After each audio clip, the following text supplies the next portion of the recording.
Muy buenos días a todas y todos los que nos acompañan en esta mañana. Soy José Luis Parra, director ejecutivo del Instituto Confucio de la Pontificia Universidad Católica de Chile, y a nombre de nuestra institución le damos la bienvenida a este tercer webinar que se desarrolla en el marco de la conmemoración de los 50 años de relaciones diplomáticas entre la República de Chile y la República Popular China. En esta mañana se abordará el área de la diplomacia y tiene como título Chile-China post-2020. Este ciclo de 6 seminarios que inició ayer lunes y estará hasta el viernes 23, tiene como objetivo destacar las relaciones comerciales y de cooperación entre ambas naciones, y esperamos poder contar con su presencia.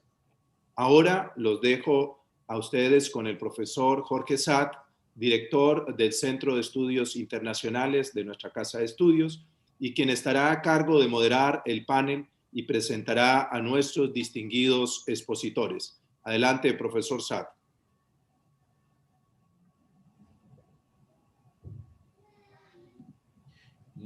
Muy buenos días, gracias José Luis por la presentación y nuevamente también la felicitación al Instituto Confucio y a la Universidad Católica que están organizando esta conmemoración de los 50 años de las relaciones diplomáticas entre China y Chile. Hoy día en este panel, a cargo del Centro de Estudios Internacionales, quiero partir haciendo un poco de memoria.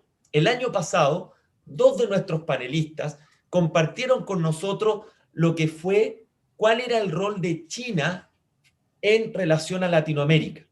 Este año contamos con el embajador Xu Bu, el ex embajador de China, de la República Popular China en Chile, para analizar lo que era la contingencia relacionada al COVID. Y hace pocas semanas tuvimos al profesor de Columbia, Andrew Nathan, también analizando lo que se podría llamar la rivalidad estratégica entre las dos principales potencias.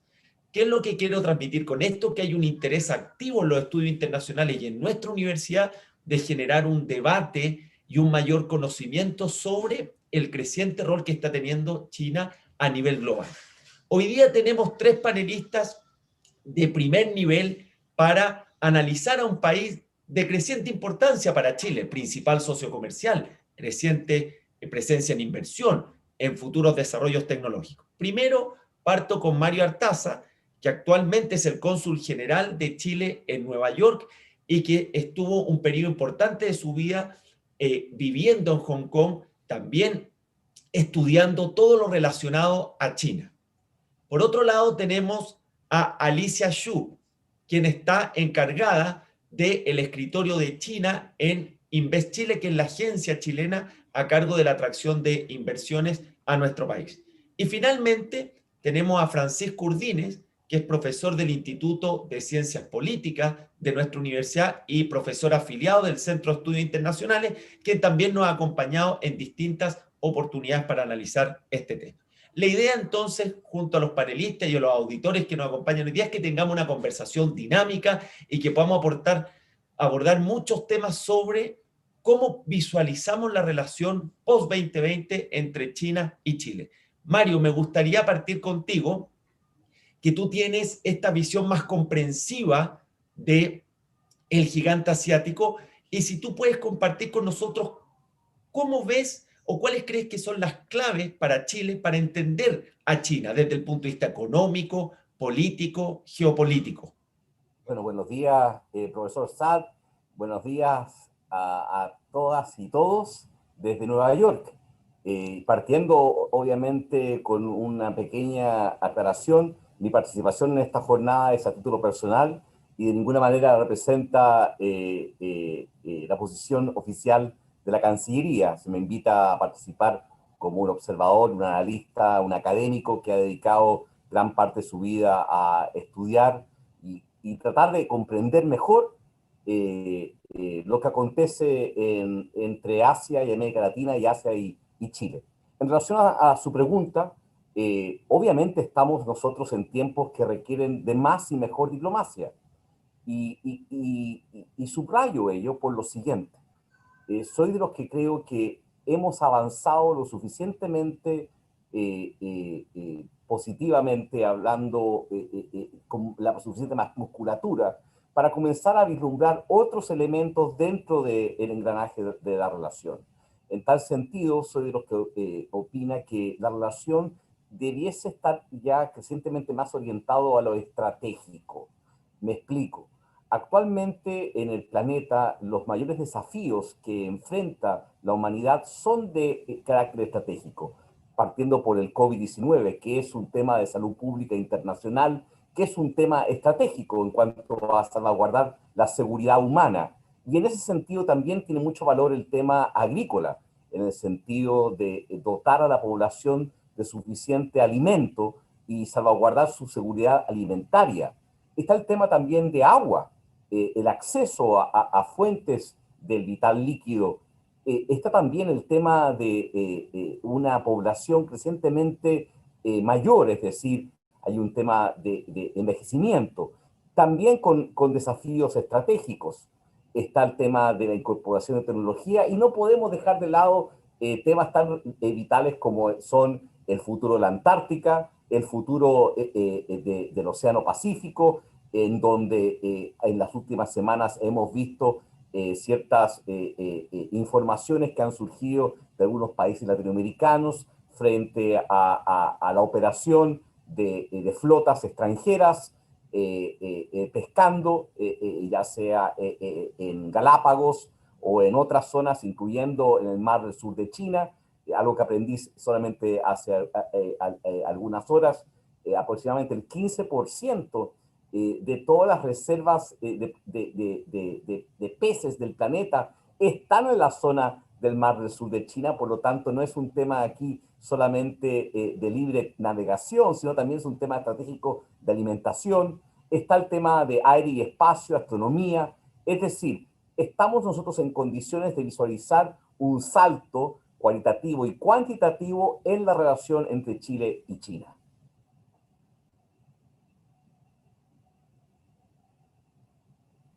Gracias, Mario. Quiero seguir contigo antes de pasar a los otros panelistas, porque el año pasado, cuando analizamos la relación de China y América Latina, tú mencionaste la importancia de entender la aproximación de China, primero desde cómo es la cultura de ese país y segundo incorporando elementos no solamente limitados a lo económico. Si tú puedes profundizar un poco más ese punto.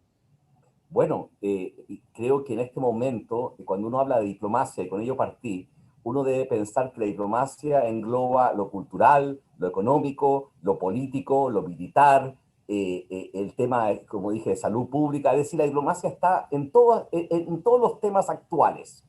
Y en ese sentido, hay que tener presente de cómo nosotros llegamos a interpretar los acontecimientos que se están dando.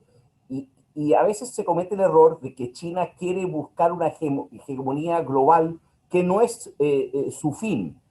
Lo que busca China, primero, es satisfacer los requerimientos y las demandas de la población y también ocupar el legítimo sitial que le corresponde a una nación que forma parte del Consejo de Seguridad de Naciones Unidas, con responsabilidades claras, precisas y concretas que ha ido materializando. A modo de ejemplo, en las últimas semanas, su apego a la OMS en torno a encontrar una vacuna que sea accesible para toda la población.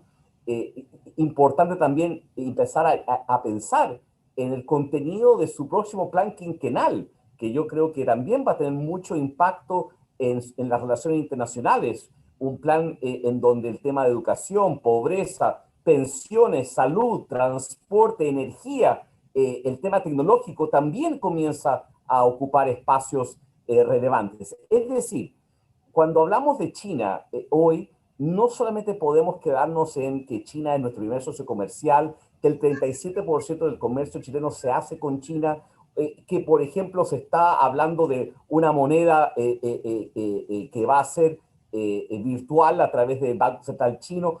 Yo creo que hay que empezar a hablar en positivo sobre aquellos temas y definiciones que están frente a nosotros. Por ejemplo, estamos viendo en los últimos días aproximaciones diplomáticas por parte de China en ASEAN, muy interesantes, el reciente acuerdo económico con Camboya, y mientras está el canciller chino Wang en Camboya, unos días después está el primer ministro japonés llegando a un acuerdo interesante de defensa con Vietnam. Está el ministro de Defensa de Indonesia en Washington ayer con Mark Esper, también hablando de Asia y de China. Esta definición de Indo-Pacífico, ¿dónde encaja Chile dentro de esta definición? Donde si acaso estamos incorporando crecientemente más el tema de India a la ecuación chilena, ¿cómo vemos esto?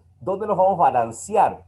Y yo soy de los que pienso que cuando hablamos de China hay que ver también alternativas que se están dando en el contexto global frente a lo que está aconteciendo entre China y Estados Unidos.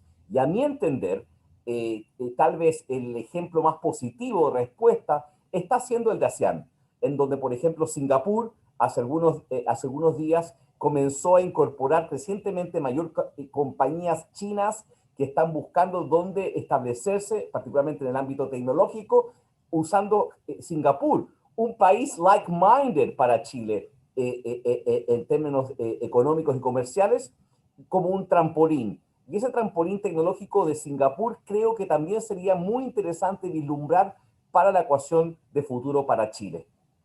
Gracias, Mario. Ya después hablaremos de otros temas respecto a la diplomacia, cómo hacer esas relaciones con el gigante asiático. Y quiero pasar, Francisco, quiero darte la palabra, Francisco, para que miremos un poco el rol de China en América Latina desde el punto de vista de la inversión.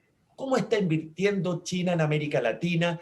¿Cómo el megaproyecto, este Masterpiece, One Belt, One Road, tiene también efectos económicos, diplomáticos, políticos? Si tú nos puedes dar tu mirada sobre ese tema. Bueno, buen día a todos y todas.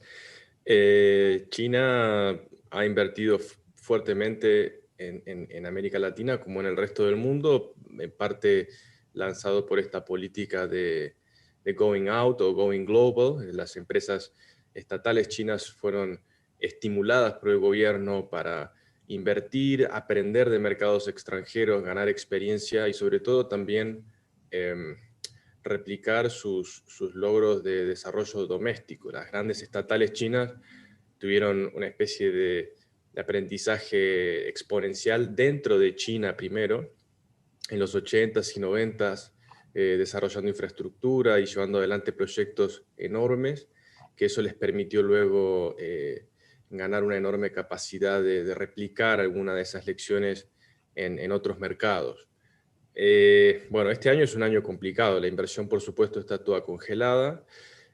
Hasta el año pasado lo que se había visto es que las empresas chinas estaban empezando a diversificar sus mercados en América Latina. Por ejemplo, Chile se había vuelto un país que había recibido mucha cantidad de inversión china, algo que era reciente. Chile fue en parte un mercado tardío para las inversiones chinas, donde primero llegaron inversiones a Brasil, a Venezuela, a la Argentina, a los mercados quizás más grandes, y donde también hubo adjudicaciones directas más fáciles para algunas empresas chinas.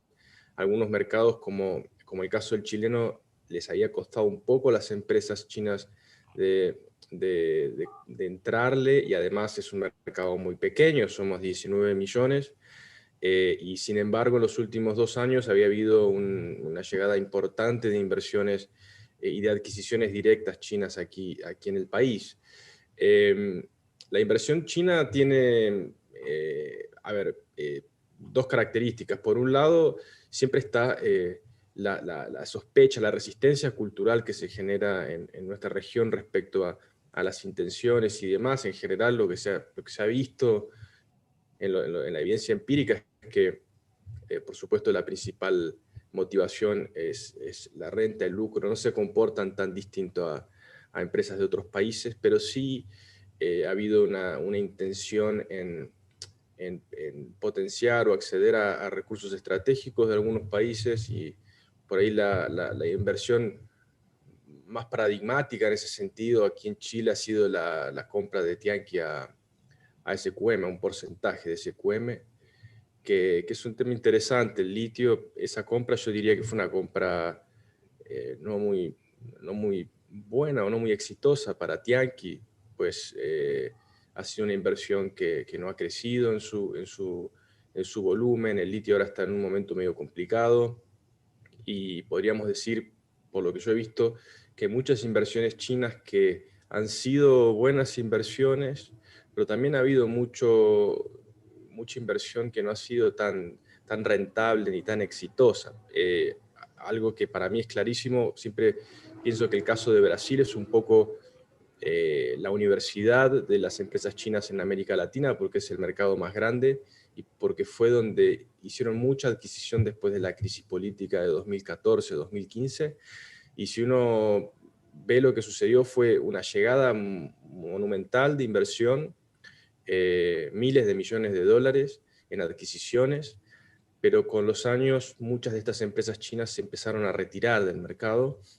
Es decir, esperan un poco, capitalizan la inversión y luego venden sus activos. Y eso, en cierta manera, es algo que quizá podríamos ver en otros países. Capitales chinos llegando, comprando empresas importantes, haciendo una diferencia económica con lo que reditúa en el mercado doméstico, y luego retirándose.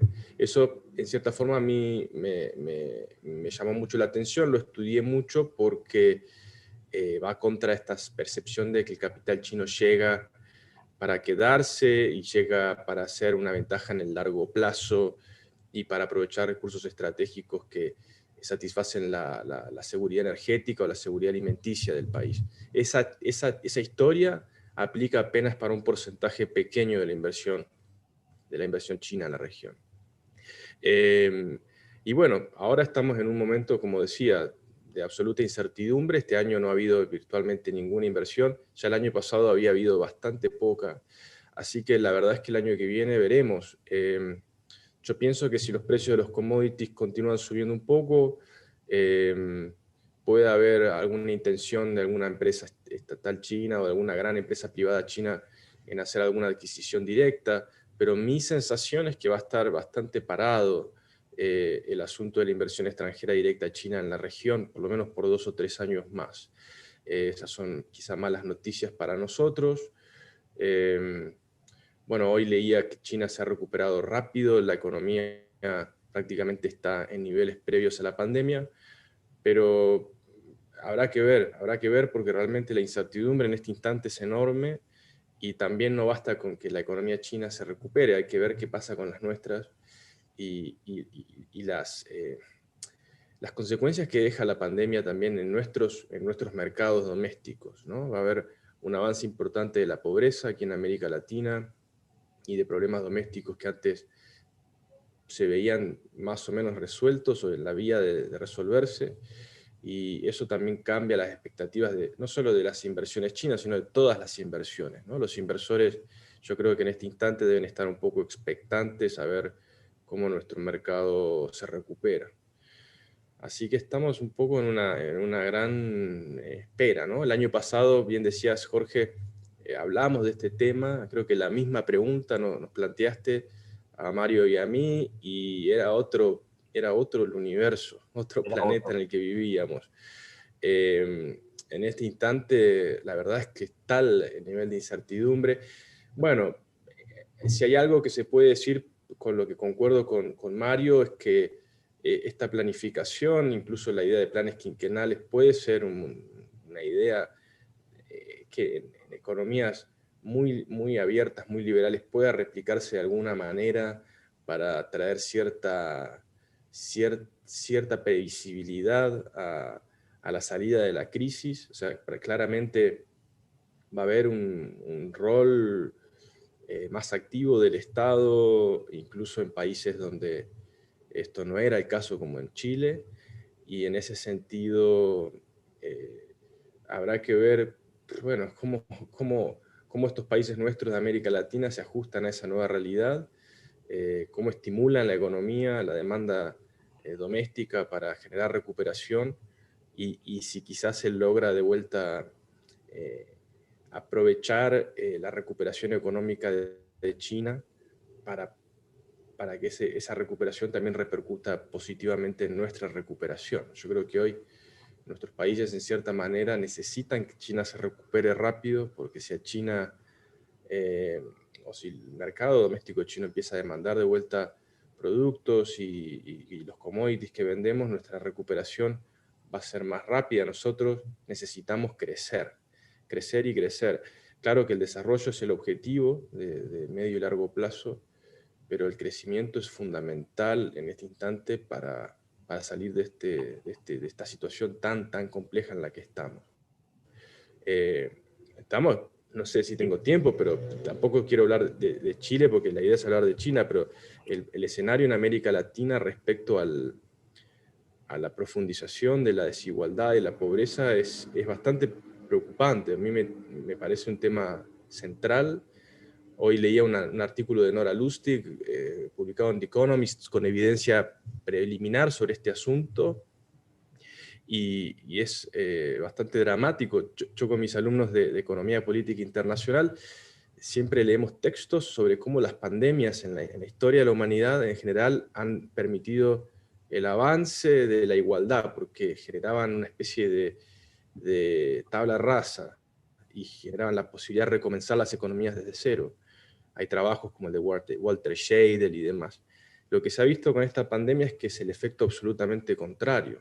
El lockdown y la baja mortalidad han sido dos variables que combinadas han hecho con que un montón de gente haya vuelto a niveles de pobreza que no tenía antes. Entonces, para hablar de la inversión de vuelta, la dinámica de nuestros mercados y el interés de los inversores en nuestros mercados va a cambiar mucho. Yo creo que lo que viene ahora es mucha incertidumbre y mucha necesidad del Estado, de los estados, apoyar a los agentes privados para recomponer la economía.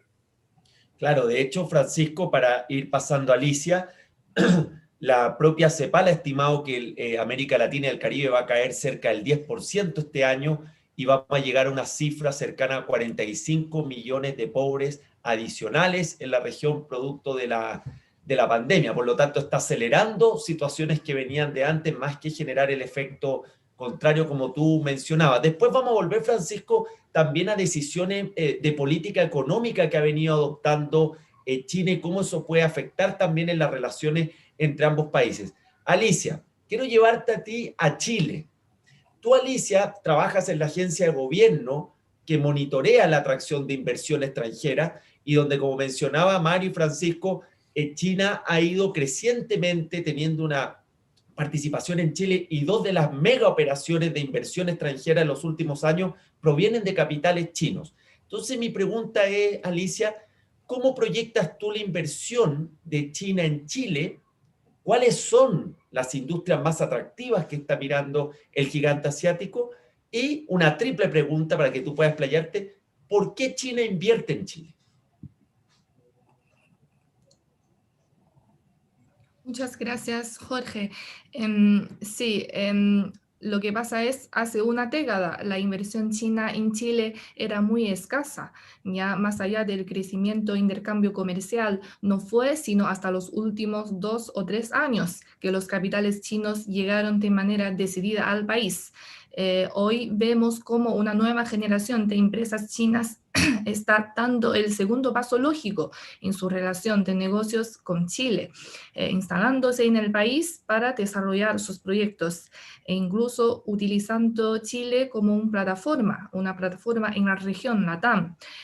Solo para darles un ejemplo, en 2019, la cartera de proyectos de compañías chinas que apoya Invest Chile creció un 167%, alcanzando un monto superior a los 4.000 millones de dólares. Y el número de proyectos también se elevó de manera importante, pasando de 20 a 31 iniciativas, lo que significó un crecimiento de 55%. El mundo no solo habla del acelerado interés de los inversionistas chinos en Chile, sino que transformó a China en la primera fuente de proyectos para la agencia.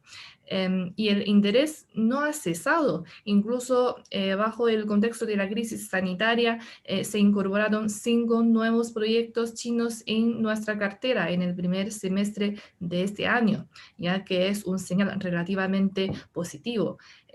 Yo estoy segura de que la inversión china seguirá llegando a Chile, ¿ya? Y que el ritmo de crecimiento de sus operaciones en el país debería mantenerse más o menos el mismo nivel después de la crisis de la pandemia. Pero obviamente, como mencionó Francisco, en el corto plazo obviamente hay mucha incertidumbre. También está el gran tema de la recuperación económica, ¿cierto?, de China, tanto de otros países del mundo, pero a mediano plazo yo creo que la proyección es positiva, ¿ya? Y esto hay varias razones que lo explican, ¿ya? ¿Por qué las empresas chinas invierten en Chile? Yo creo que, en primer lugar, como mencionó Francisco también, el gobierno de China, ya desde comienzos del siglo XXI, ha consolidado ampliamente una estrategia de Going Global que favorece la internacionalización de las empresas locales. Entonces, bajo esta política, China se ha convertido en uno de los principales exportadores de capital a nivel mundial. ¿Ya? Solamente para darles una referencia, el año 2019 la inversión china al exterior alcanzó los 117 millones, 120 millones de dólares a nivel global, ¿ya? Y en el segundo lugar, China también existe un exceso de capacidad productiva, tanto en industrias tradicionales ligadas a la infraestructura, así como en rubros más sofisticados, ¿ya?, como energías limpias y sectores de alta tecnología. Asimismo, el posicionamiento, la posición de liderazgo internacional alcanzada en algunos sectores ha generado la necesidad de que las empresas de esas industrias asignen recursos a nivel mundial, de acuerdo con el desarrollo de su cadena industrial. Entonces, desde muchos puntos de vista, el surgimiento de China como una fuente de la inversión extranjera directa se ve internamente como un paso lógico en la evolución del desarrollo económico del país. Y en tercer lugar, en los últimos años, ya como sabemos, el aumento del proteccionismo en algunos mercados objetivos y el contexto internacional medio complejo le han generado un impacto negativo y desafíos para la inversión china, especialmente en América del Norte y Europa. Entonces, por el contrario, América Latina en general y Chile en particular se han posicionado como un lugar atractivo y más abierto para los inversionistas chinos. Finalmente, también veo que las oportunidades de negocios y ventajas que ofrece Chile convergen con los intereses y fortalezas de las empresas chinas, especialmente en algunos sectores, ya como energía, infraestructura, industria alimentaria, servicios globales, y eso lo voy a profundizar un poquito más, ya, más adelante. Entonces, en razón de esta complementariedad, invierten los chinos en Chile, y además hay un potencial de crecimiento.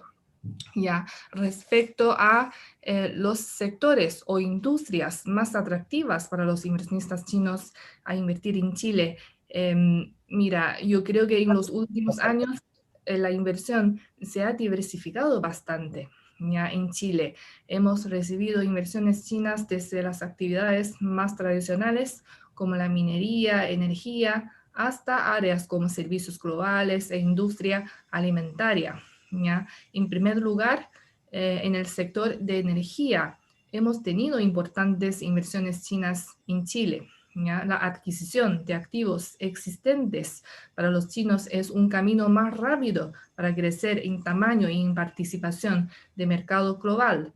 Empresas chinas han realizado amplias fusiones y adquisiciones a nivel global. En Chile, algunos ejemplos ya son de los últimos casos han sido la adquisición de Chilquinta ya por parte de State Grid con una inversión superior a los 2.300 millones de dólares. También la adquisición de una participación en Transelec por parte de China Southern Power Grid International, etcétera. Entonces yo veo que sigue siendo atractivo el sector de energía para las empresas chinas, considerando las condiciones favorables del país para desarrollar las energías renovables no convencionales y el potencial de la cartera de transmisión. Después, en segundo lugar, se destaca el ingreso al modelo de concesiones en obras de infraestructura de las empresas chinas como CHEC, como China Road and Bridge Corporation. Cabe mencionar que el modelo de concesiones es relativamente nuevo e inusual para las empresas chinas y están en un proceso de aprendizaje y adaptación. Y hay cada vez más interés en participar en los procesos. ¿Ya? Actualmente el Ministerio de Obras Públicas tiene una cartera ambiciosa de concesiones con una inversión superior a los 14.000 millones de dólares para el periodo 2020 y 2024, lo Gracias. cual es muy atractivo para las empresas chinas. Y otro Alicia, punto, ¿sí? es que vamos a profundizar en la segunda parte, quiero llevarte más al detalle de cada una de las áreas para poder seguir interactuando. Es muy interesante lo que tú mencionas porque efectivamente hay una diversificación. La visión tradicional piensa que solamente la inversión está enfocada en industria extractiva y muy bien tú has dicho que están en otros sectores, manufactura, agroalimentario, etcétera, y quiero volver a profundizar en eso contigo en la segunda parte. Y quiero volver al tema de Francisco de la incertidumbre, pero llevado a otro plano, que es transición de la economía china, muy basada en exportación e inversión, hacia esto que le han llamado ellos el dual circulation, o esta economía más basada en consumo y servicios internos. Esta política que está adoptando China y cuyos resultados, cuyos avances todavía no conocemos con mucho dato, ¿cómo puede impactar como mirarse hacia adentro económicamente en estas relaciones comerciales y de inversión que está llevando China hacia el mundo y en particular con Chile? Perfecto. Es una pregunta buenísima porque me da justo pie para continuar lo que decía Alicia y lo que había comenzado Mario, que es que Chile en cierta forma fue un mercado tardío para las empresas chinas. Y lo que veíamos en la región era que fue un poco, a ver, todo esto uno lo ve en todo lo que son agentes económicos en China. Hay mucha experimentación, mucho aprendizaje, y en América Latina había habido mucha inversión que había sido tomada como una experiencia de aprendizaje, por decirlo de alguna forma, excedente de capital invertido con cierto riesgo. Algunas de esas inversiones salieron bien, otras mal. Lo que uno veía en el último tiempo es que las empresas chinas habían madurado mucho la manera en que decidían dónde y cuándo invertir. Había habido una reducción quizá de las grandes adquisiciones por inversiones más pequeñas, mucho más pensadas, mucho más estratégicas. Y incluso, como decía Alicia, interesadas en el mercado de distribución eléctrica doméstico, que son mercados cuya lógica es la de satisfacer la demanda doméstica. No aplica la tesis de la exportación de recursos naturales, por ejemplo, ahí. Y eso yo creo que va a frenarse a partir de la crisis actual, porque la dinámica que está implementándose ahora de estimular el mercado doméstico, en cierta manera cerrar un poquito la dependencia de los mercados extranjeros para que la atracción de la economía en China sea la enorme demanda doméstica, puede quizá generar un aumento, se ha visto eso en los commodities. Siempre el aumento de la demanda doméstica china viene aparejado de aumento en el precio del cobre y de la soja y de la carne y del petróleo. Y eso, que por un lado es un freno a la inversión extranjera directa en sectores novedosos donde estábamos empezando a ver nueva inversión, puede traer un fenómeno similar al que vivimos en los años 2003, 2004, 2005, en el primer boom de commodities, en el cual China se volvió una especie de gallina de los huevos de oro para nosotros. ¿Cuál es el problema con ello? Que estas historias son duales. Por un lado, la historia que está recontra estudiada, hay muy buenos libros sobre esto. Recién vi que entre los participantes está Barbara Stallings, por ejemplo. Ella tiene un libro sobre esto. Carol Weiss tiene un libro sobre esto, la idea de que América Latina explotó su economía y aprovechó la ola del boom de commodities. Por un lado permitió crecimiento, sacar gente de la pobreza, proyectos de redistribución de renta, etcétera, pero por otro tiene una doble cara, que es que genera una primarización de las economías que es muy peligrosa. O sea, las economías pasan a depender de aquel commodity que se transforma en una especie de milagro, ¿no? Y eso provoca algo como parecido a una enfermedad holandesa. O sea, nosotros pasamos a exportar solo cobre, solo soja, solo carne, solo petróleo, y el día que esos precios bajan, porque los commodities son así, son volátiles, y hay 5 años buenos y 5 malos, nos quedamos de vuelta en la situación en la que estábamos antes, unas economías excesivamente dependientes en estos bienes, y en problemas, digamos, que no se resuelven de fondo. Entonces, a ver, ya tuvimos un escenario similar hace 10, 15 años, ojalá si se repite, saquemos alguna lección. ¿Cuál es la lección? Que el boom de commodities, si vuelve a suceder y si China apalanca su crecimiento en el mercado doméstico, vamos a vender mucho cobre, mucha soja, mucha carne.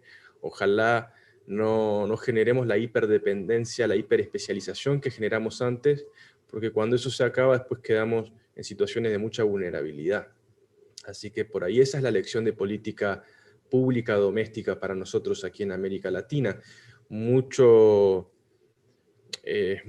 fondo contracíclico, mucho esfuerzo de agencias como lo que mencionaba Alicia, de gobierno aquí en Chile por diversificar las carteras de exportaciones, hacer todo un esfuerzo grande para evitar caer en esa tentación, porque es grande la tentación siempre de poner todos los huevos en una sola canasta. Pero me parece que vamos en esa dirección. Los próximos 5 años, si se apuntan en una recuperación del mercado doméstico, y además lo que estoy viendo es que el gobierno chino está estimulando mucho también infraestructura doméstica, hay obras de infraestructura para generar más empleo, para generar circulación de dinero dentro del país. Bueno, eso va a replicar en parte la dinámica que vivimos a principios del siglo XXI, o sea, entre 2001 y 2008. Y ya tenemos, como dije, hartas lecciones para aprender de las cosas buenas y malas de ese periodo. Perfecto. Mario, antes de ir nuevamente a lo geopolítico global, quiero un tema si nos puede comentar Alicia, desde la perspectiva china. ¿Dónde notas, Alicia, las brechas de las empresas chinas, o de las empresas públicas y privadas chinas, cuando quieren invertir en Chile? ¿Dónde ves que hay dificultades de nuestro país para entender, para adaptarse a estas decisiones de inversión o a estos intereses de negocio con los que viene China? ¿Qué es lo que nos puedes compartir tú desde tu experiencia práctica? Bueno, gracias, Jorge. Sí, es una pregunta muy interesante. Ahora, efectivamente, ya hemos identificado algunos desafíos o dificultades para las empresas chinas en invertir en Chile. Ya, por ejemplo, las empresas chinas, especialmente las estatales, se acostumbran a hacer negocios a nivel Estado-Estado, a través del modelo de crédito de Estado u otras formas. Sin embargo, en Chile no funciona así. Entonces ellos tienen que aprender y entender el modelo de negocios en Chile, ¿ya? Porque el modelo de negocios es muy distinto, ¿ya? Entre los dos países.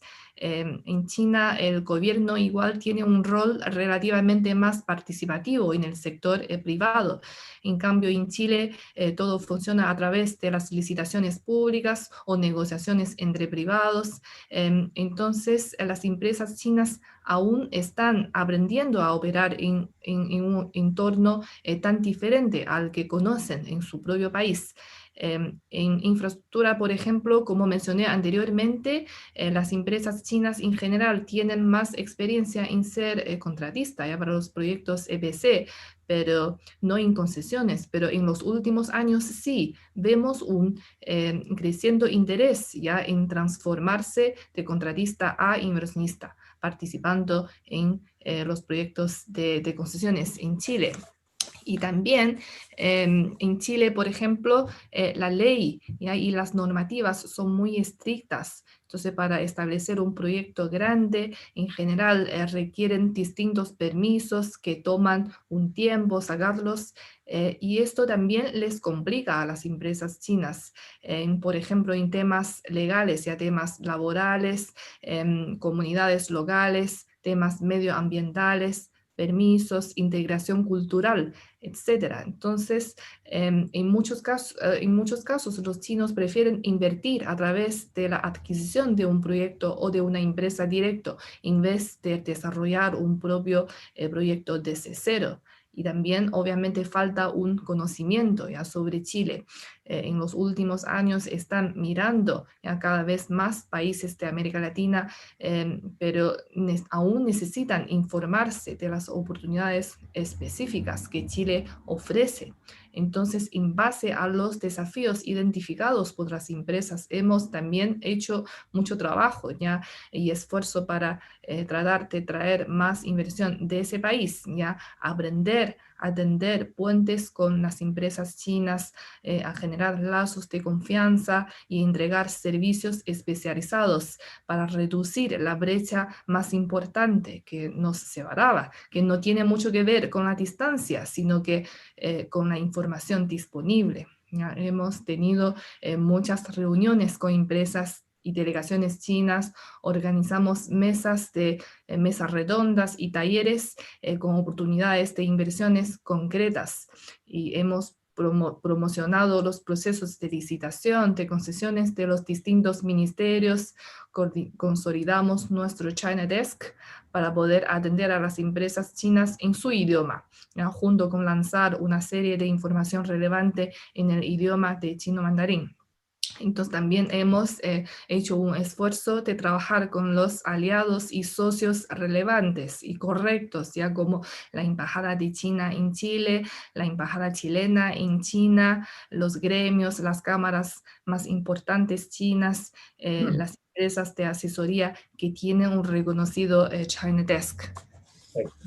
Gracias, Alicia. Después, sin lugar a dudas, vamos a volver a diferencia entre empresas privadas chinas y empresas públicas de ese país. Volvemos a ti, Mario, porque parte de este panel es la diplomacia, es cómo nos relacionamos hacia el futuro después de estos 50 años de relaciones diplomáticas.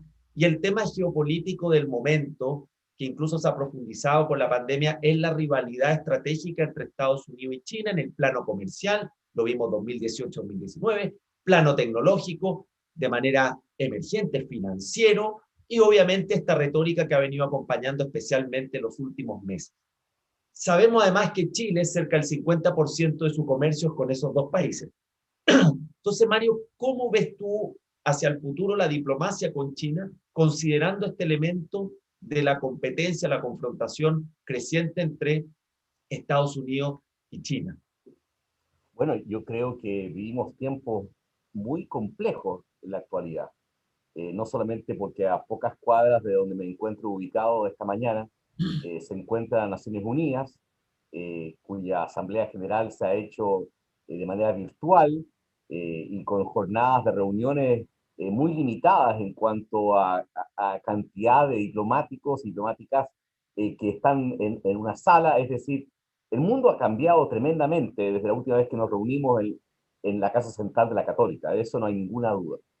Y tal vez el tema de predecibilidad es un factor o un término muy relevante para poder visualizar los futuros escenarios que se presentan para América Latina y en especial para Chile frente a China. Hay tres frases que me saltan cuando abordamos este tema estratégico, esta relación compleja que se ha ido tejiendo, no desde solamente desde el gobierno del presidente Trump, sino que desde años antes, desde la perspectiva del pivote al Asia, del presidente Obama. Es decir, hay una serie de hechos e hitos que se han ido tejiendo que han contribuido a lo que estamos visualizando hoy en distintos escenarios. De hecho, uno ve esta gran noticia que surgió hace algunas semanas en torno al reconocimiento por parte de Bahrein y de los Emiratos Árabes Unidos de Israel, y uno lo ve como un gran triunfo dentro de la región de Medio Oriente, de la zona de Medio Oriente, pero uno también olvida que aquí hay un tema adicional, que es el tema de Irán, y también un tema que está vinculado a la contención. Yo creo que el tema de contención de China es un tema que va a continuar, gane quien gane el 3 de noviembre, o el 4 más bien dicho, si acaso Estados Unidos es capaz de contar con todos los votos en esa jornada eleccionaria. Y las tres frases son de Sun Tzu. Y mientras hablábamos, Alicia y Francisco las habían notado.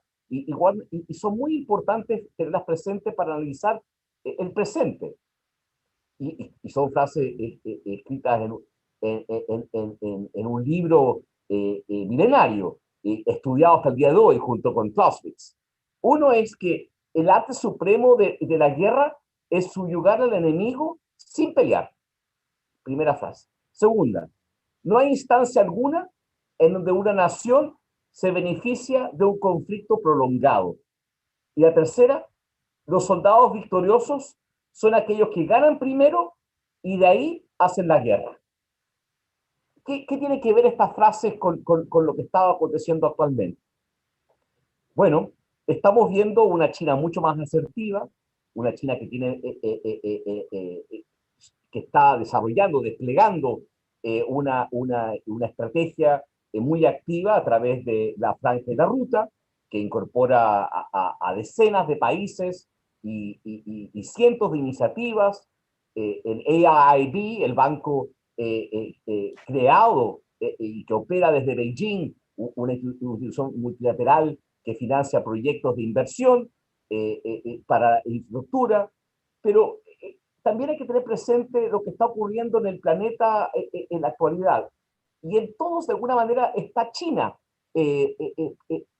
casi como un satélite, y vamos a hablar de temas satelital bien en breve. Primero, la elección de Estados Unidos. Al no tener todavía claridad acerca de quién va a ser quien triunfe, no está claro cuál va a ser la relación que se va a poner en marcha con la República Popular China por parte de Biden o el señor Trump.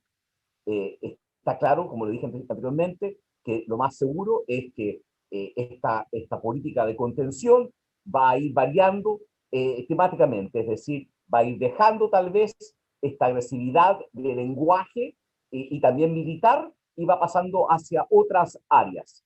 Segundo, el nombramiento del nuevo primer ministro japonés Suga y su aproximación con Beijing. Habíamos visto que el primer ministro Abe tenía la intención, justamente antes de la pandemia, de sostener un encuentro muy positivo, muy potente, de un relanzamiento de relaciones con China, entre Japón. Y eso se venía y fue truncado por la pandemia. Y vemos hoy a Suga realizando una gira por el sudeste asiático, y ahí vuelvo a decir el tema ASEAN. Creo que el tema ASEAN es central para visualizar cuál va a ser el futuro escenario estratégico, diplomático y también en cuanto a lo militar entre China y algunos actores relevantes, sean ellos Japón, sea Australia, sea la India. ¿Y por qué digo la India? El tema del Quad, y está vinculado al tema de Japón, es decir, hace algunos días en Japón, en Tokio, Estados Unidos llegó con una agenda que buscaba poner en marcha un mecanismo de cooperación de defensa con 4 países, Australia, India, Japón y Estados Unidos. No tuvo un éxito, sin embargo, ese tema asociado con esa institucionalidad sigue rondándonos. El tema ASEAN ya lo hablé, el tema en el sentido de Vietnam, la aproximación de China con Malasia, con Camboya, con Tailandia, con Filipinas, con Singapur, el tema del acuerdo RCEP con Corea, otro actor muy relevante en la ecuación de presente y de futuro, y que también nos impacta. Cuando uno habla de Chile y Asia, uno tiene que tener presente, igual como usted dijo, profesor, que Estados Unidos y China son muy relevantes en lo comercial, pero también lo son Corea, Japón y otros actores en ASEAN que los hacen visualizar, y aquí veo, vuelvo al tema de Alicia y Francisco. Nuestro relacionamiento no puede verse solamente en yuanes o en dólares o en pesos. El relacionamiento hoy es un relacionamiento estratégico. La inversión desde China en Chile ya dejó de ser una inversión solamente en el commodity, es una inversión estratégica del commodity que me va a servir para, y aquí voy al tema que habíamos hablado anteriormente, una autosuficiencia. ¿Qué significa la autosuficiencia? ¿Hacia dónde va el Made in China 2025? Y ahí voy también a otro tema que es muy relevante, el relacionamiento de China con Rusia y cómo esto también está forjando un nuevo vínculo estratégico económico a través de, por ejemplo, este gran gasoducto, el poder de Siberia, que es una fuente muy potente de energía limpia en esta transformación china hacia un país menos dependiente en energía tradicional ya sea de carbón o petróleo. El conflicto entre Armenia y Azerbaiyán, en donde también hay un vínculo del paso de la franja de la ruta. Y también está, obviamente, el tema del Mar del Sur de China. Me preocupa la carrera armamentista que se ha concentrado en meses recientes, en donde, por ejemplo, tenemos a Corea del Sur visualizando un submarino nuclear, vemos a Japón respondiendo también con la construcción de unidades portahelicópteros y que van a ser también capaces de operar aviones de última generación F-35, el tema de la aplicación de tecnología e inteligencia artificial, y ahí voy con los satélites.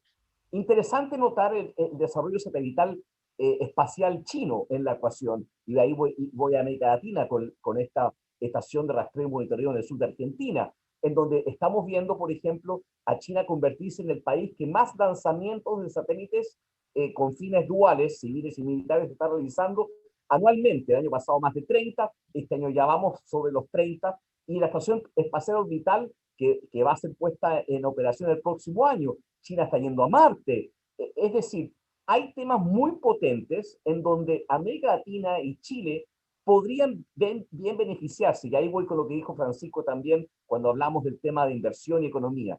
El plan quinquenal que se viene para el 2021-2025 es muy potente para países como los latinoamericanos, porque nos da cierta predecibilidad de cómo poder tener un engranaje concreto en un espacio y también un entorno que debe profundizar a hacer a que Chile y otros países seamos más bien agentes de paz, de comprensión y de balance, y no de conflicto.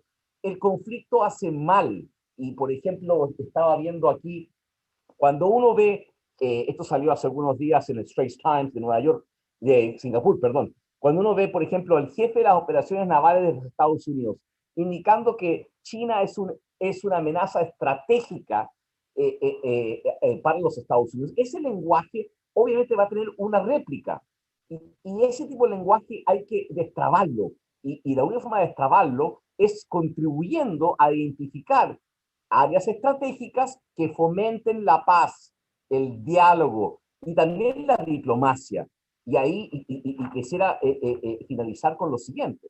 A veces nos olvidamos del tiempo que vivimos. Este año estamos próximos a cumplir un aniversario de los 70 años de la Guerra de Corea, en donde hubo un conflicto muy potente que todavía está en status quo, y también se cumple un aniversario muy importante del Partido Comunista.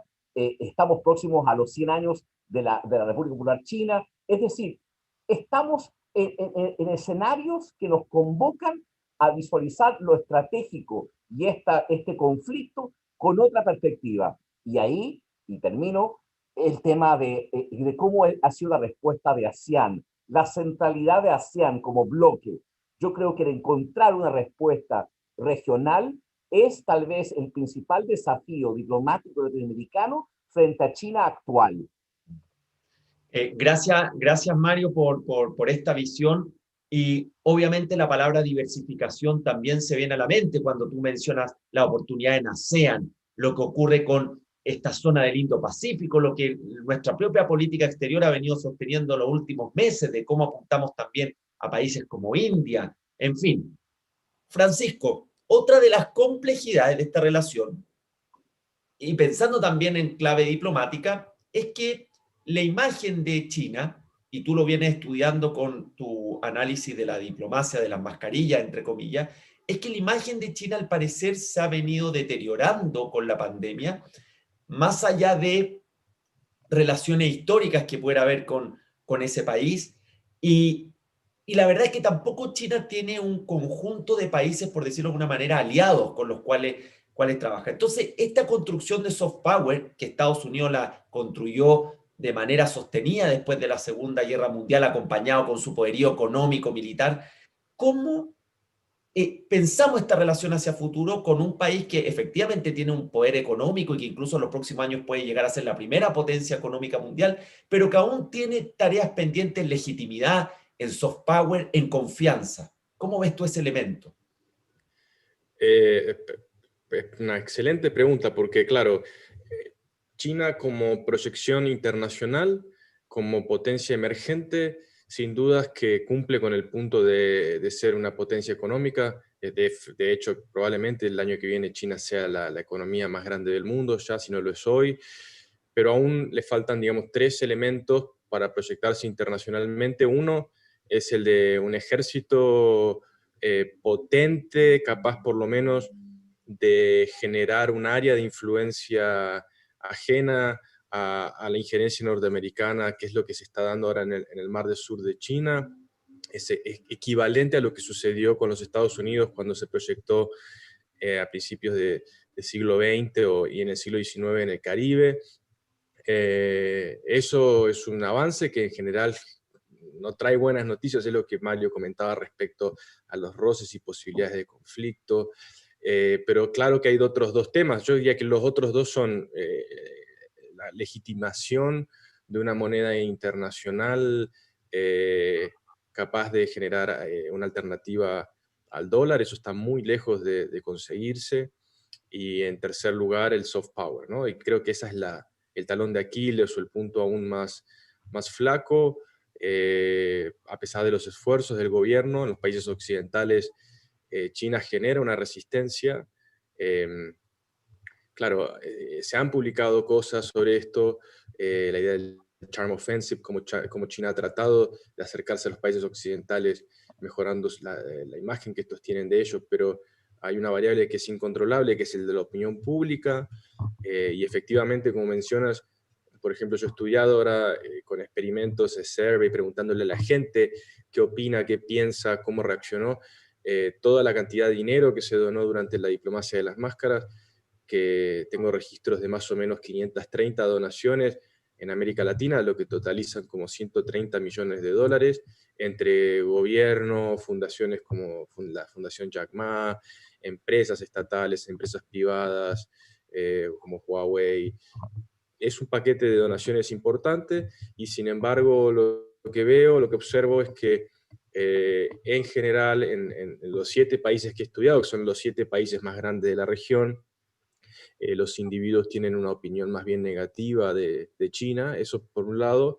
Por otro, identifican mucho a lo que sucedió este año a la pandemia con el accionar del gobierno chino, lo cual a mí me hace sospechar o pensar que ya el poco soft power que China estaba construyendo se va incluso a ver más dañado aún. Esa es una agenda complicada, o sea, para los países cuando se proyectan internacionalmente, quizás lo que llega más tarde, lo que más cuesta. Por supuesto que la cultura de masas tiene un rol central, el cine, la música, pero también la ciencia, por supuesto, y en eso también se ve un esfuerzo grande de China en generar un crecimiento importante de sus universidades, en la cantidad de publicaciones, en la cantidad de patentes, en la cantidad de estudiantes occidentales que hacen doctorados en China. Y bueno, es un proceso que demora décadas y que creo que en el caso de China se hace más dificultoso aún por el régimen de gobierno, por el hecho de que al ser una cultura ajena a la que estamos más familiarizados en Occidente, genera resistencias en la opinión general.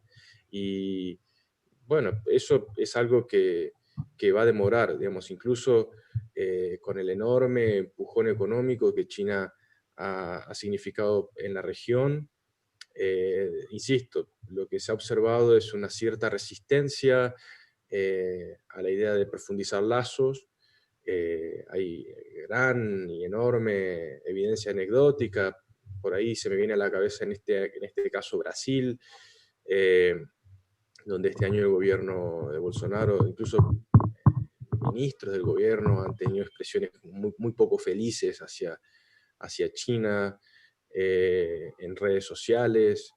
Eh, Hay una resistencia, entonces, que además se solapa con la percepción de que tener una postura favorable a China en América Latina necesariamente se tiene que traducir en tener una postura contraria a los Estados Unidos y viceversa, ¿no? Está esta percepción de que quien es quien es favorable a la idea de un mayor profundizamiento de lazos con China necesariamente tiene que ser crítico de los Estados Unidos y al contrario, quien cree que Estados Unidos es un actor central en la región debe tener una resistencia a China. Yo creo que eso es un error de nuestra parte, bastante infantil, perdonable en la opinión pública, porque la opinión pública no se dedica a estos temas, pero menos perdonable entre los políticos, ¿no? Digamos, creo que hay una percepción tan binaria y tan de suma cero que nos perjudica realmente a nosotros, por lo que es necesario tratar de tener una relación positiva, madura, constructiva, tanto con Estados Unidos cuanto con China, sobre todo para, por un lado, diversificar, que es la palabra que hemos presentado mucho hoy, pero por otro también para para no entrar en un juego que no es el nuestro. Digamos, nosotros como países insignificantes con el mejor sentido de la palabra, que somos todos los países latinoamericanos hoy en la arena internacional, debemos tratar de focalizarnos también en nuestros problemas, que son sacar gente de la pobreza, reducir problemas de desigualdad, fortalecer las instituciones democráticas, y para eso necesitamos excelentes relaciones con tanto Estados Unidos como con China. Y bueno, insisto, el proyecto para mí consiste en fortalecer esto entre los políticos. Yo creo que hay muy pocos partidos políticos en América Latina, por no decir Chile, que tienen una posición clara respecto a cómo relacionarse con China, que saben mínimamente algo de China. En ese sentido me parece que las escuelas diplomáticas tienen un rol central, casi educativo, no solo sobre la opinión general, sino sobre, de vuelta, las élites políticas, porque hasta ahora ha habido toda una especie de aprendizaje sobre la marcha, se ha ido aprendiendo de una forma muy espontánea. Hay gente que sabe una barbaridad, bueno, Mario, por ejemplo, pero son son puñados. O sea, lo que hace falta para relacionarse con un país que, insistimos, será la principal economía del mundo, es una masa crítica de miles de personas, miles. Entonces, eso creo que está faltando, y es tanto responsabilidad nuestra de las universidades como de los cuerpos diplomáticos, y demora décadas quizá en lograrse. Ahora, hay elementos interesantes, Francisco, y voy a Alicia, en términos de lo que está haciendo efectivamente China en construir estas relaciones duraderas, permanentes. Vemos, por ejemplo, el Centro Latinoamericano de Xinhua, que está con sede acá en Chile, los propios institutos Confucio, el que está alojado en nuestra universidad, que hace posible el desarrollo, entre otras cosas, de esta importante actividad de la semana, y toda esta diplomacia académica universitaria, donde yo coincido contigo, Francisco, que se requiere más masa crítica para los estudios, la investigación de los temas asiáticos, de China, etc. Hay que reconocer, por lo tanto, esos avances importantes y, como tú mencionabas, la cantidad de académicos que también están yendo a estudiar o a perfeccionarse a las universidades de ese país. Alicia, antes de entrar a las preguntas, recuerden que quienes nos están acompañando hoy día pueden dejar sus preguntas en el chat que está indicado en la propia plataforma y que de hecho ya estamos recibiendo las primeras preguntas. Solo brevemente, Alicia, una de las preguntas que surge es ¿cuál es la diferencia desde el punto de vista de Chile cuando es una empresa china privada o de capitales privados y cuando es una empresa china pública? ¿Hay alguna diferencia en cómo hay que relacionarse o cómo hay que atraer esa inversión? ¿O la verdad es que no hay mayores diferencias, más allá si es propiedad privada o propiedad pública esa empresa asiática? Gracias, Jorge. Yo creo que sí, existe algún grado de diferencia, pero no son tan grandes tampoco. Por ejemplo, las empresas estatales generalmente son un poco más lentas en tomar la decisión de invertir en un país fuera de China, porque esto implica una serie de autorizaciones y permisos del gobierno chino, ¿ya? Entonces, por ejemplo, si solo en establecerse una subsidiaria, ya una filial en un país extranjero requieren una serie de autorizaciones y permisos del gobierno chino. Entonces, relativamente el proceso es un poquito más lento que las empresas privadas, que son relativamente más flexibles en este aspecto, porque toman la decisión relativamente más rápidas y requieren un poco menos trámites administrativos ya dentro de China. Y lo otro es que también por el sector, por ejemplo, en el sector de energía e infraestructura, la mayoría de las empresas chinas son estatales, ¿ya? Y son empresas gigantes, gigantes, y casi todos son estatales en realidad, pero en otros sectores como alimentos, de sectores de servicios tecnológicos, por ejemplo, hay muchas empresas privadas y son grandes que tienen capacidad de invertir fuera del país también. Pero sí, pero yo creo que no es una diferencia tan grande, ¿ya? Y bueno, obviamente queda mucho por construir y por aprender en la relación de negocios de ambas economías, ¿ya? Yo creo que en los próximos años las empresas chinas continuarán jugando un rol importante en los distintos sectores productivos de Chile, ¿ya? Y nosotros como Invest Chile seguimos trabajando con ellos para apoyarlas ya en todo el proceso de invertir en Chile. Bien, muchas gracias, Alicia. Vamos a entrar en las preguntas. Hay muchas preguntas que son abiertas, así que ustedes libremente me dicen quién quiere intervenir de nuestros panelistas. Rafael Quinceno hace una pregunta muy interesante que se refiere al litio. Hace pocos años hablábamos que el litio era el futuro de la energía, el potencial en Chile, y pareciera que hoy día se ha estancado. De hecho, hoy día la palabra de moda es el hidrógeno verde y las oportunidades que ofrece eso para Chile. ¿Cómo ven, entonces, pregunta Rafael, el futuro del litio? ¿Es más bien una complicación temporal o de verdad este impulso inicial parece verse frustrado? Abro libremente la palabra a cualquiera de los panelistas. Bueno, sin conocer mucho del tema, dado que está libre el tema, gracias, profesor. Yo creo que aquí nuevamente hay un factor estratégico en la ecuación, y ese factor estratégico es que no solamente Chile, Bolivia o Argentina tienen litio. Entonces, los fabricantes de baterías encontraron de que tal vez, por una razón de seguridad, en cuanto al abastecimiento de este insumo necesario para la electromovilidad, en donde Chile, gracias a China, es el segundo país que más vehículos de transporte público eléctricos tiene en el planeta, puede abastecerse. Yo creo que el tema de dónde abastecerse de este insumo ha incidido mucho en el tema tanto de su uso como también de su desarrollo en países como Argentina, Chile y Bolivia. Ahora, eso yo creo que, y ahí también lo dijo Francisco, los commodities son cíclicos también. Entonces uno también tiene que darse cuenta que estamos pasando por un periodo económico en donde el adquirir vehículos u otras tecnologías sustentadas sobre la base del litio, en este momento tal vez no son tan necesarias como lo van a ser. Ojalá, si acaso veo en Nueva York en este momento la cantidad de vehículos muy baja, pero ojalá que dentro de los próximos 24 meses veamos un regreso a una nueva normalidad y el litio nuevamente recupere los precios de antaño. No sé lo que piensa Alicia o Francisco de lo que he comentado inicialmente. Tenemos muchas preguntas, estimados, así que si quieren agregar algo en el litio, bienvenido, y si no, podemos seguir adelante. Un breve comentario. Sí, comento que comparto que los precios, en mi opinión, van a recuperarse y que el litio, claro, todos los meses pasa algo que hace que creamos que esto es la salvación o no. Yo creo que lo errado quizás es pensar que esta es de vuelta, la gallina de los huevos de oro que siempre estamos buscando. No nos va a resolver todos los problemas.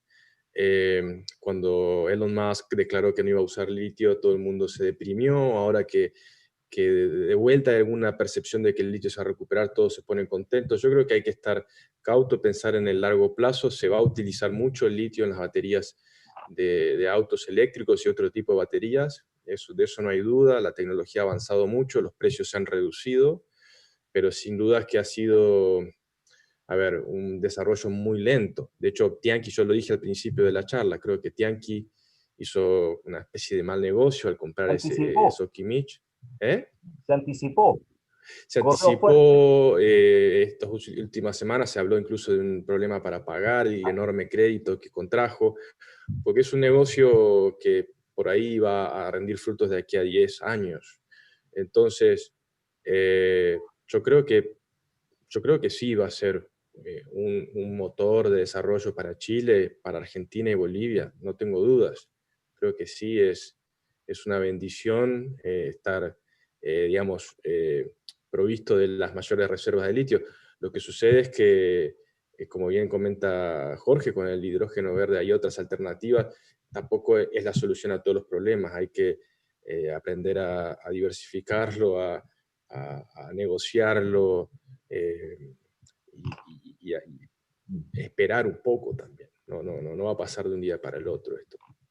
Perfecto. Voy a llevar a otro plano, voy a agrupar dos preguntas. Lo primero es de Ángela Morales, que es alumna de Confucio UC.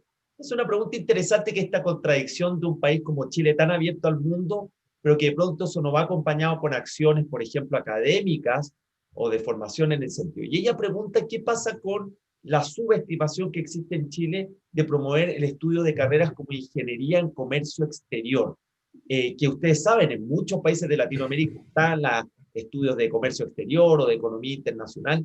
¿Creen que hay una brecha que tenemos que hacernos cargo ahí? Esa es la primera pregunta de orden académico. Y hay otra más general que hace el profesor Patricio Carvajal, que señala qué tan necesario es hablar el idioma chino para temas de relaciones comerciales y de negocio, o saber inglés es suficiente. Quizá Alicia también ahí nos puede ilustrar respecto a esa segunda pregunta. Abro la palabra a nuestros panelistas.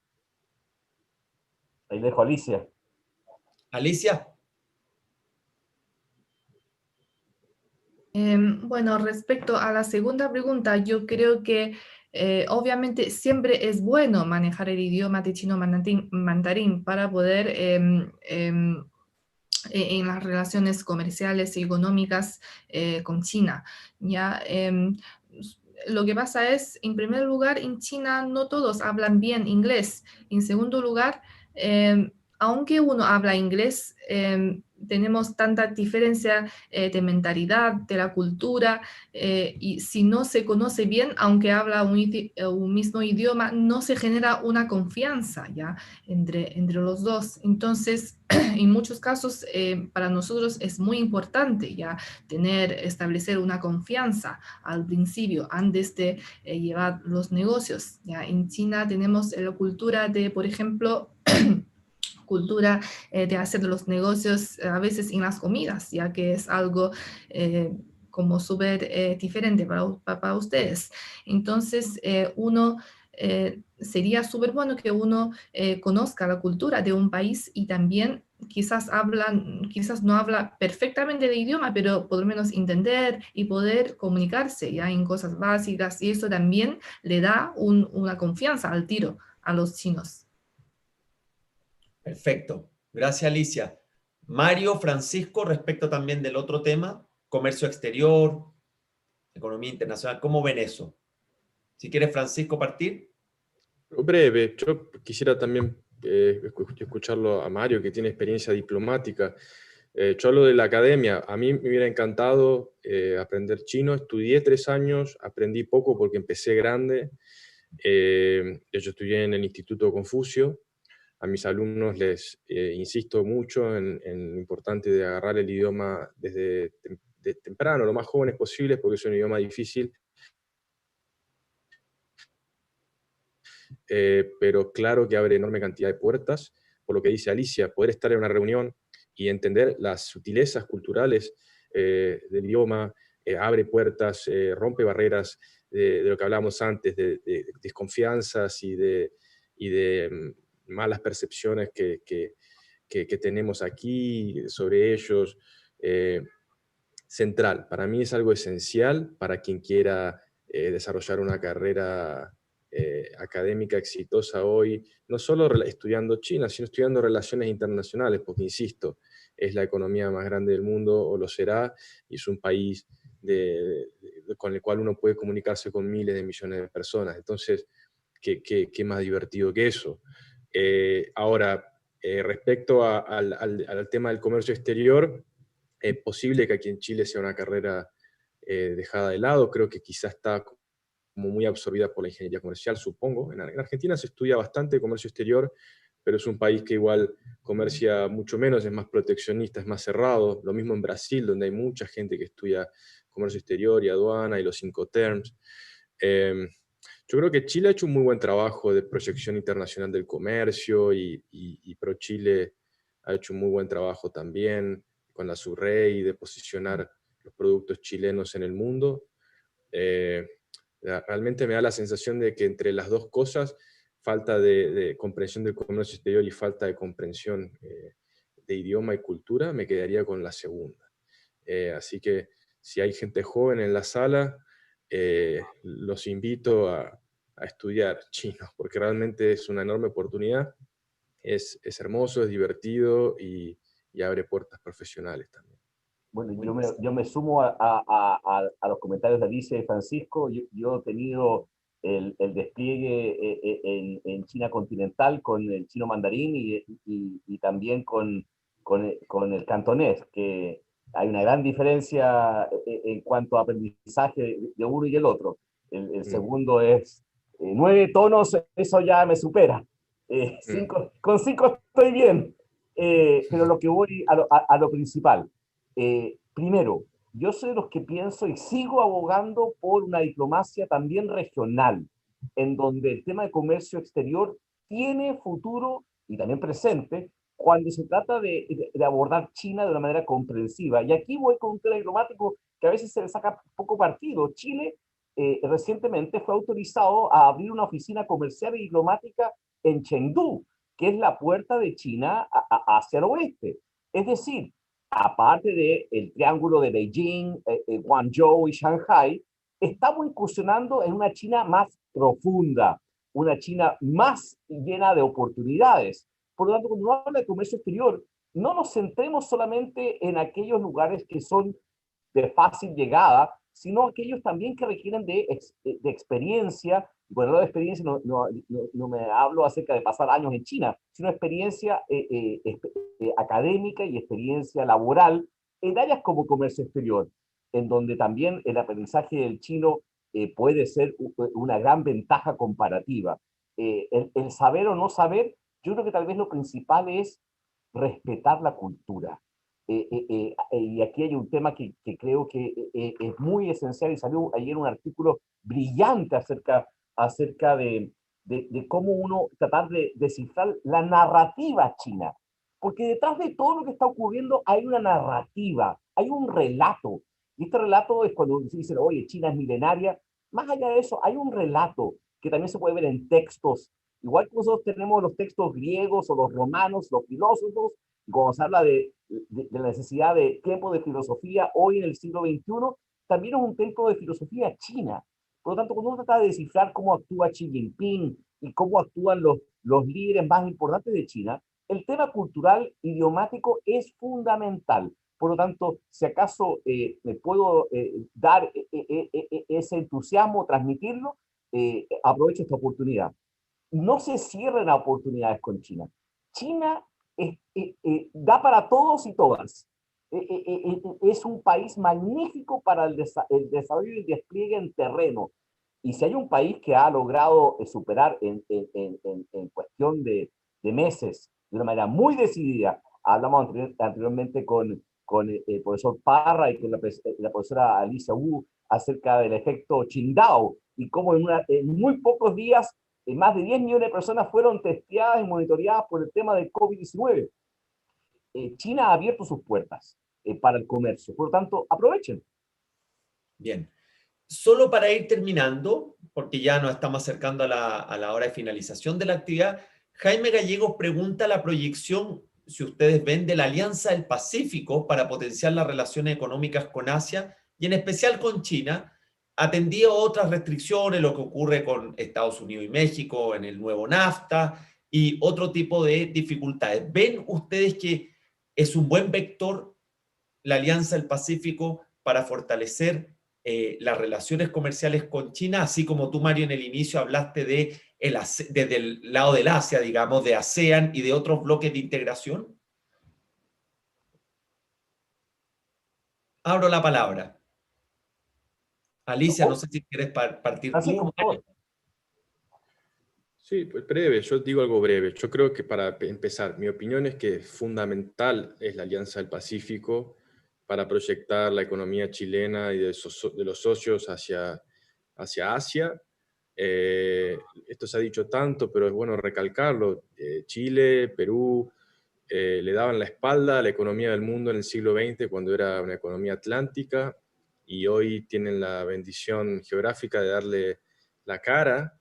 Entonces, si eso se refuerza con articulación regulatoria, facilitación de exportaciones, facilitación de movilidad de personas, y tal vez proyectar infraestructura que facilite a los países que ahora sí le dan la espalda al Asia, como Argentina, Brasil, para que estos puedan exportar vía estos países, sería fantástico. O sea, yo eso es una idea que tengo hace tiempo.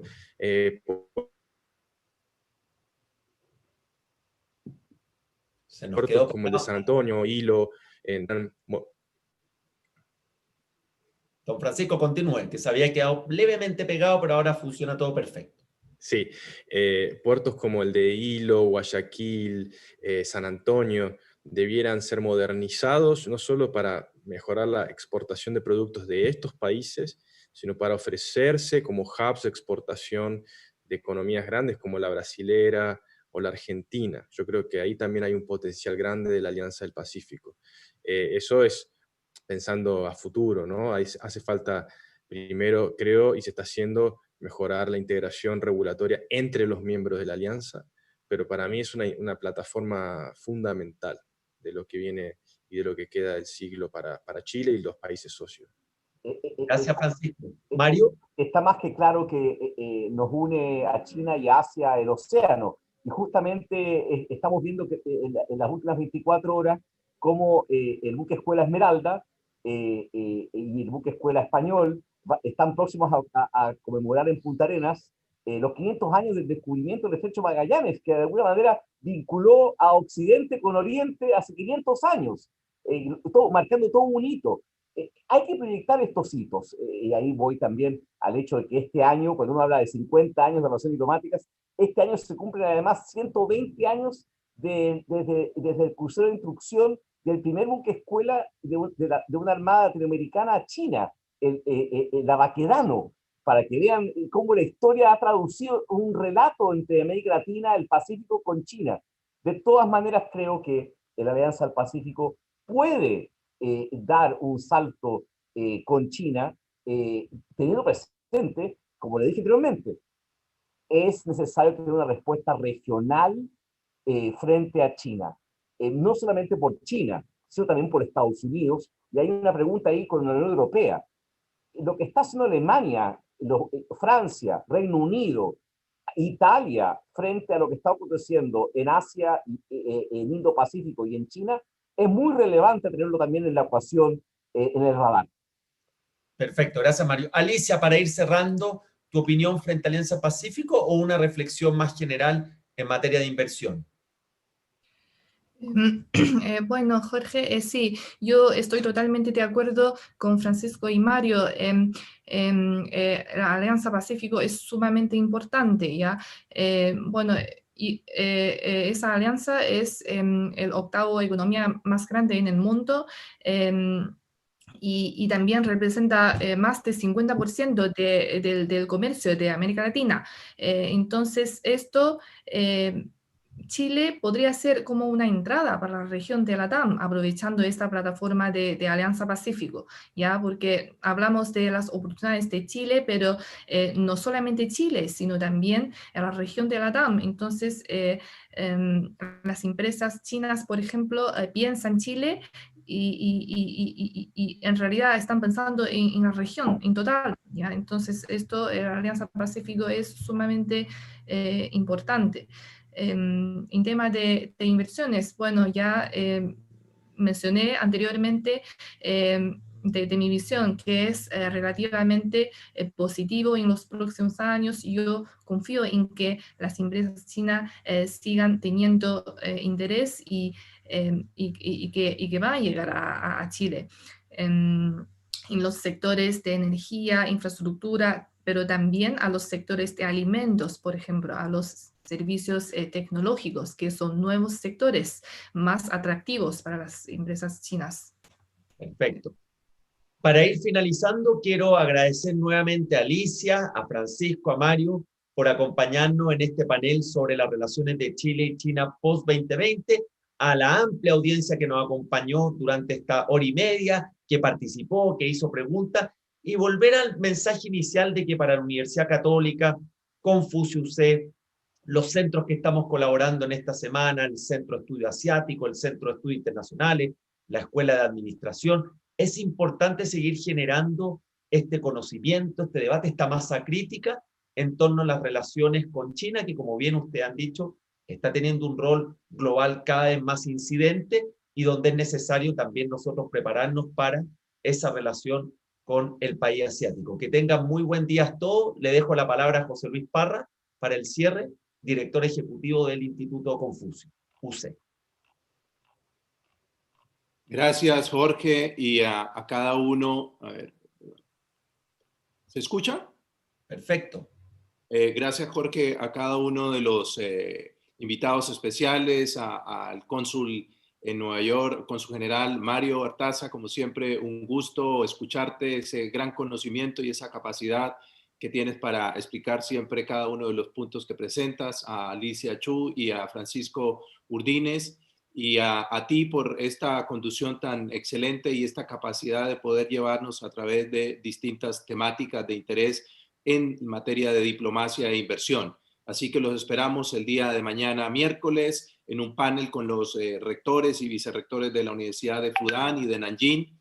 El día jueves tendremos temáticas sobre letras y cultura, y el día viernes una temática muy interesante que dirigirá la Facultad de la Escuela de Administración en temática de intercambio académico, perdón. Así que de verdad un gusto tenerlos y esperamos seguir contando con ustedes en el resto de lo que queda de los seminarios. Buen día para todos. Muchas Buen gracias. día. Buen día. Saludos a los que están fuera de Chile, en China, en Nueva York, Mario. Que tengan buen día o buenas noches. Más de 15 países han estado registrados, así que saludos para cada uno de ellos. Muy bien.